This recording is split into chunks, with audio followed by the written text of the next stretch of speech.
Assalamualaikum warahmatullah. Welcome to my class. I am Masud Rana.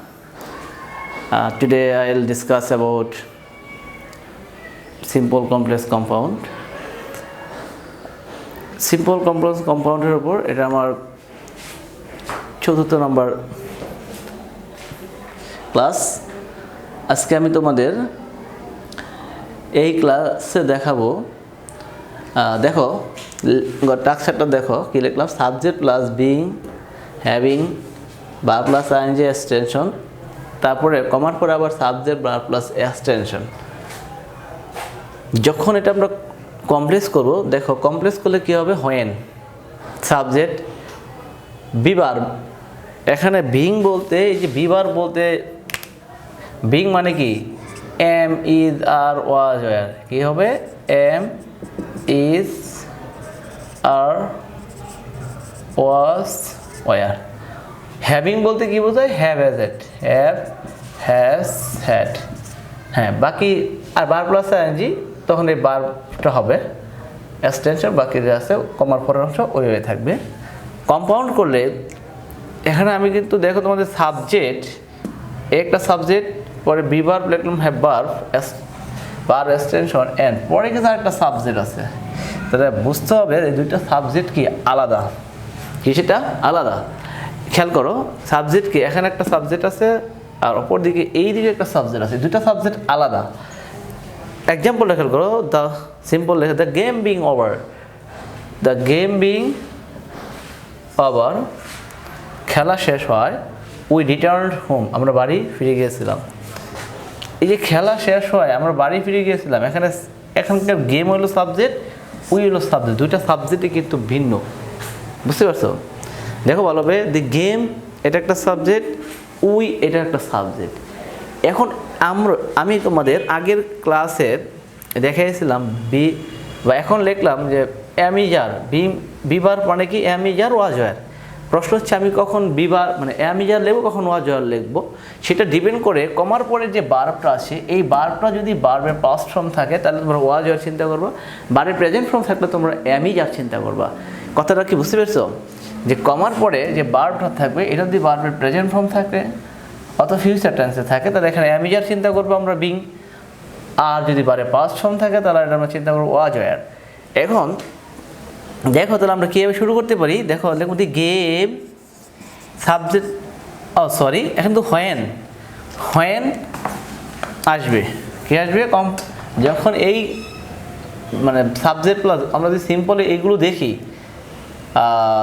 Subject plus being having bar plus ING এই রুলসটা এই বিষয়গুলো যখন আমরা দেখবো তখনই বুঝবো কি কমপ্লেক্স করলে তখন আসবে কি হোয়েন। তাহলে এখন শুরুতে কি আসবে হোয়েন, কেন আসতেছে হোয়েন, কারণ বিংয়ের পরে বিং আছে, তারপরে সাবজেক্ট ভার্ব আছে।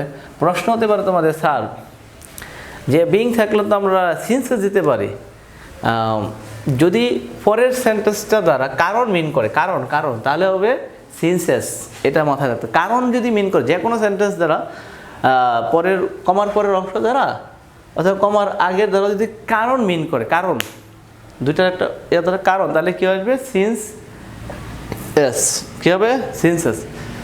ওইটার কারণ মিন করছে না, খেলা শেষ হয়ে যায়। তাহলে যখন খেলা শেষ হলো হয় দ্য গেম,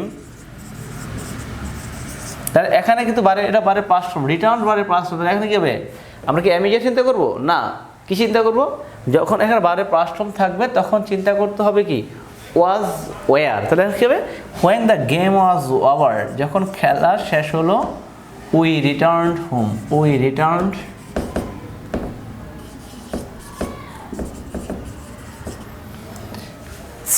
এখন দেখো বুঝতে কোনো সমস্যা হচ্ছে কিনা তোমাদের, খুবই সহজ, ঠান্ডা মাথায় খেয়াল করলে হবে যে আমি কেন এখানে হয়ে নিলাম, এই ওয়াজটা করতে পেলাম, আর কমার পরের অংশ তো ঠিকই আছে, এইটুকু কাজ কীভাবে করলাম বোঝা যায় যে বিং আছে। তাহলে আমরা বুঝতে পারছি যে এখানে ওই জায়গায় আবার সাবজেক্ট ভার্ব আছে, এখানে সাবজেক্ট ভার্ব আছে, তাহলে কী আসবে হোয়েন। আমি বলছি তোমাদের যদি ওই সেন্টেন্সটা তার কারণ মিন করে তাহলে এখানে হবে সেন্সেস, ক্লিয়ার? তারপর আমরা কি করব, কম্পাউন্ড করলে the game was over we return home. কমার পরের প্রত্যেকটা ক্ষেত্রে দেব কমার পরেরটা ঠিক আছে, জাস্ট কমার পরের ভার্ব দেখে এই কমার আগের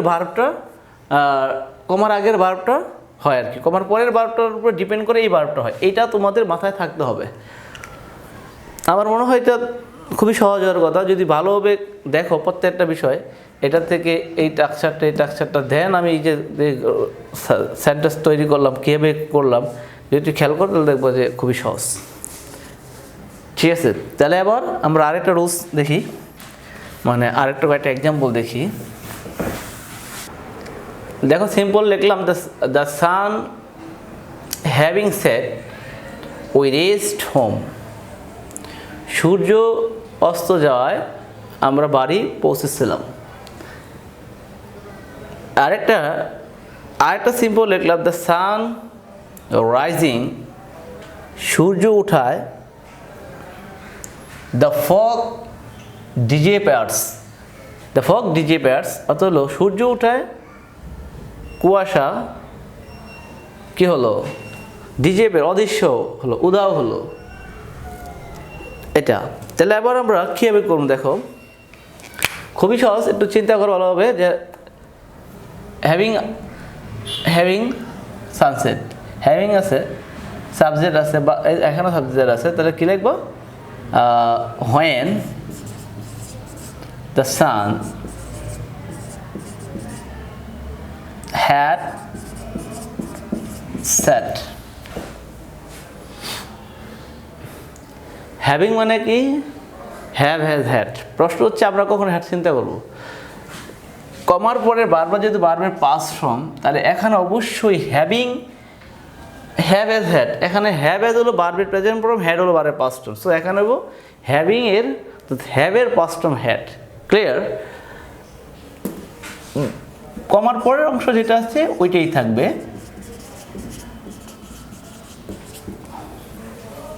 কম্পাউন্ড যখন করবা তখন কি করবা, the sun had set and we rest home. We rest home. আমরা যখন সিম্পল করব, আরেকটা সেন্টেন্স অর্থাৎ সিম্পলে যে আরেকটা পরের সেন্টেন্স দেখি, দ্য সান রাইজিং। সূর্য উঠায় কুয়াশা কি হলো, অদৃশ্য হলো, উধাও হয়ে গেল। এক্ষেত্রে কি করবা, হোয়েন লিখবা, হোয়েন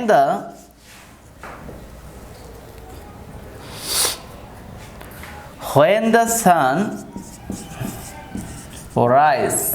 প্রশ্ন হচ্ছে এখানে কিন্তু লেখা বারবার প্রেজেন্ট ফর্ম, তাহলে এটা হবে বারবার প্রেজেন্ট ফর্ম। তাহলে কি, হোয়েন দ্য সান রাইজেস, যখন সূর্য উদয় হয়, দ্য ফগ ডিসঅ্যাপিয়ার্স।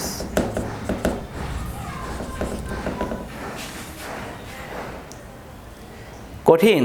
একদম সহজ, ভালোভাবে চিন্তা করলে একদম সহজ, কঠিন না। আর একটু ঠান্ডা মাথায় দেখবা ক্লাসগুলো, মনে হয় তোমাদের সবার জন্য ক্লাসগুলো খুবই সহজ হবে। The sun rises and the fog disappears.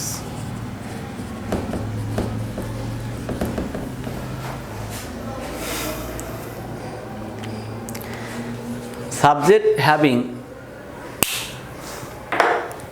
সিম্পলে যখন এখানে একটা সাবজেক্ট থাকবো, পরে হ্যাভিং, বিং, বার প্লাস আইএনজি। আমি তিনটা সেন্টেন্সেরই তোমাদের বুঝাই দিলাম, বিং থাকলে, হ্যাভিং থাকলে, বার প্লাস আইন থাকলে। তার এই ক্লাসগুলো যদি মনোযোগ সহকারে দেখো, এই ধরনগুলো, আমার মনে হয় না তোমাদের এটা বুঝতে খুব সহজ, মানে কঠিন হবে, খুব সহজ হবে ইনশাল্লাহ। তা মনোযোগ সহকারে ক্লাসগুলো দেখবা, এই প্রত্যেকটা যে টপিকসগুলো বুঝাইলাম, সিম্পলে এই বিং, হ্যাভিং, বার প্লাস আইন থাকলে কীভাবে কমপ্লেক্স কম্পাউন্ড করতে। এবার তোমাদের আমি আরেকটা নিয়ম দেখাচ্ছি। In spite of, despite plus possessive, being plus adjective, বার প্লাস আইনজি থাকবে, পসেসিভ প্লাস নাউন থাকতে পারে, হ্যাভিং প্লাস নাউন থাকতে পারে। খুব খেয়াল করো, ইনস্পাইটের পর অফ হচ্ছে ডেসপাইট অফ হয় না ডেসপাইট হয়। এটা ভার্সিটি ঢাকা ইউনিভার্সিটিতে একবার আসছিল এই ডেসপাইট দেওয়া। তো এই ডেসপাইটের পর অফ কিন্তু হয় না, ডেসপাইট শুধু ডেসপাইট। আর ইনস্পাইট অফ এইটুকু বিষয় অবশ্যই মাথায় রাখতে হবে, ইনস্পাইট অফ আর ডেসপাইট। ইনস্পাইট অফ আর ডেসপাইট দুইটা অর্থ সত্ত্বেও।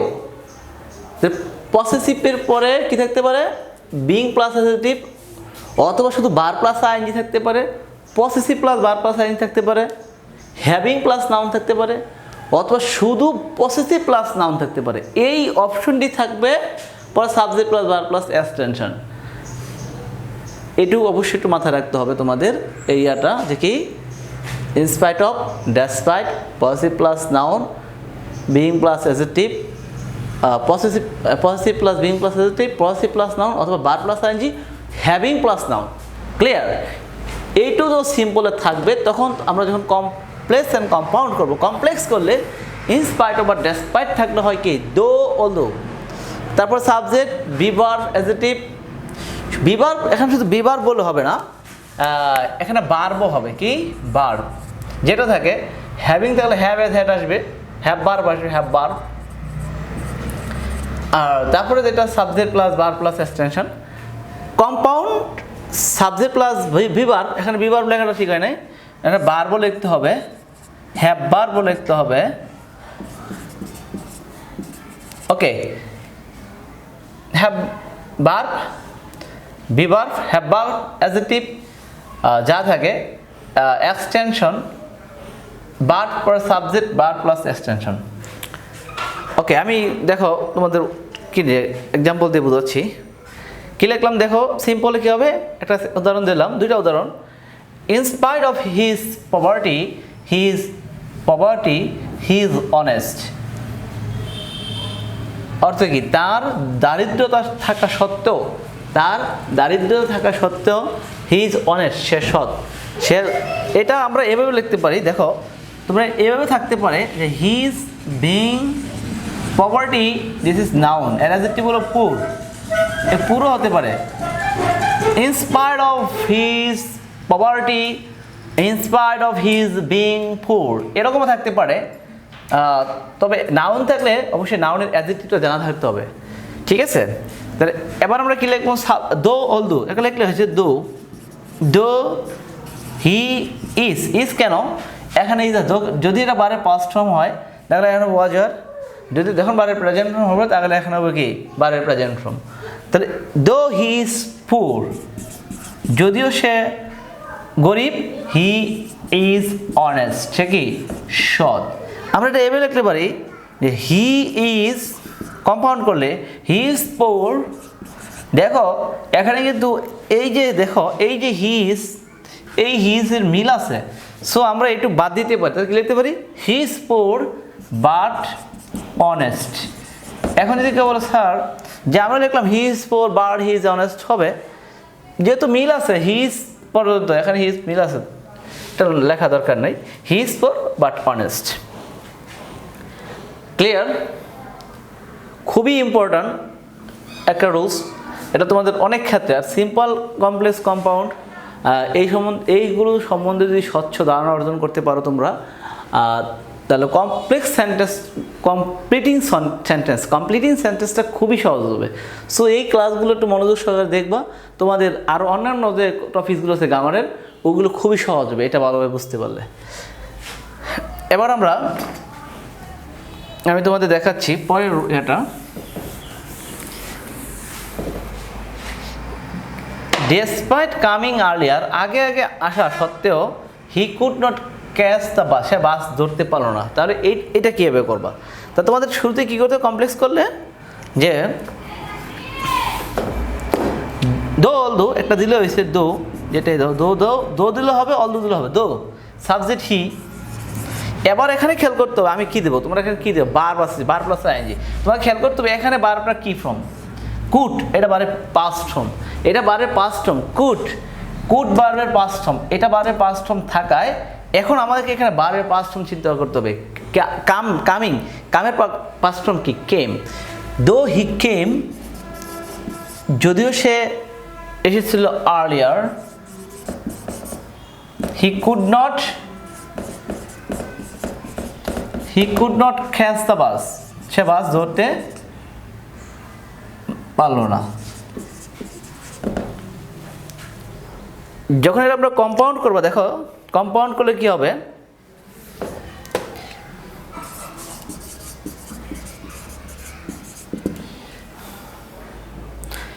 he came earlier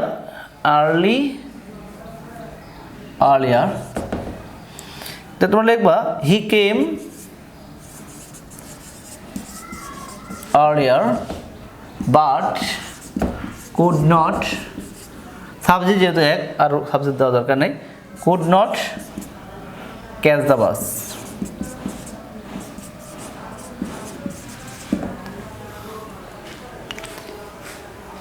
কি হলো, সিম্পল সেন্টেন্সে ইনস্পাইট অফ ডেসপাইট থাকলে কমপ্লেক্সে কেউ দো অল দো, আর কম্পাউন্ড হবে বাট। এই কনসেপ্টটুকু তোমাদের যদি মাথায় থাকে, আমার মনে হয় যে তোমাদের এটা খুবই সহজ হবে। যদি একটু জটিল মনে হতে পারে, দেখা যায় আসলে এত কিছু লেখা কেন, ছোট ছোট সেন্টেন্সগুলো যদি বানাতে পারো, যদি দোল দো বাদ দেই, দোল দো, যেমন কি লিখলাম হি কেম আর্লিয়ার, এটুকু একটা sentence, he came earlier full stop, he could not catch the bus, সে বাস ধরতে পারো, এইটুকু বুঝতে পারলে এগুলো সিম্পল সেন্টেন্স হয়ে যেত। তখন যদি আমরা ফুল স্টপ ইউজ করতাম, তোমরা এটা খেয়াল করবা যে ইনস্পাইট ডেসপাইট থাকলে সিম্পলে, তাহলে কী হবে, কমপ্লেক্স করলে দোল দো, কম্পাউন্ডে কী হবে, বাট হবে। আর সেন্টেন্সগুলো অর্থ বোঝার চেষ্টা করো তোমরা যখন সেন্টেন্স।